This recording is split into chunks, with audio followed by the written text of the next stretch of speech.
नमस्कार मित्रांनो, माझं घर माझं शिवार या चॅनलमध्ये तुमचं स्वागत आहे। आज आमच्या घरी एक खास परंपरा आहे, पितृ जेवण। त्यामुळे आज सकाळी लवकर उठून सगळ्यांनी मिळून स्वयंपाकाची गडबड सुरू केलेली आहे।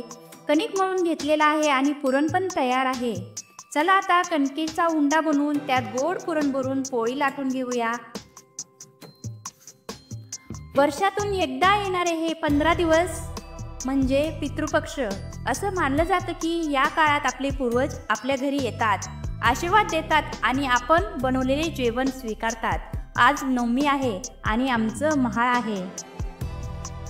आजच्या दिवशी आम्ही पुरणपोळीचा स्वयंपाक बनवतो। आज आम्ही काय काय बनवलं आहे ते तुम्हाला मी सांगते। गोड गोड पुरण भरून पोळ्या लाटून आणि भाजून झालेले आहेत। आता वडी भरून घेतलेले आहेत आणि ह्या वड्या आपण तळून पण घेणार आहोत। भेंडीची भाजी बनवलेली आहे, गवारीची पण भाजी बनवलेली आहे आणि आता कढी बनवायचं काम चालू आहे। अशा पद्धतीने आम्ही कढी बनवतो। तुम्हाला आमची कढी कशी वाटली नक्कीच सांगा। कुरवड्या आणि पापड्या पण तळून घेत आहोत।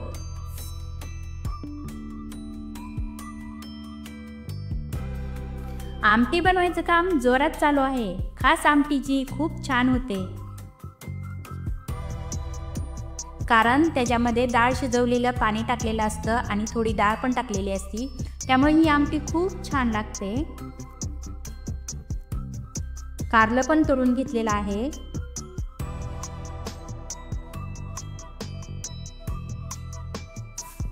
भजी पण तळून घेतलेले आहेत। भजी तळून घेतलेले आहे, अळूवडी, थापीवडी, कढी, भजी, गुळवणी, भात, खीर हे सगळं तयार झालेलं आहे।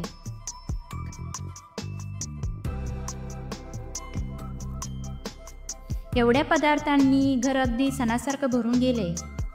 आजच्या दिवशी आम्ही नातेवाईकांना पण घरी बोलवतो। सगळे मिळून जेवण करायचं, पूर्वजांना आठवायचं आणि त्यांचा आशीर्वाद घ्यायचा।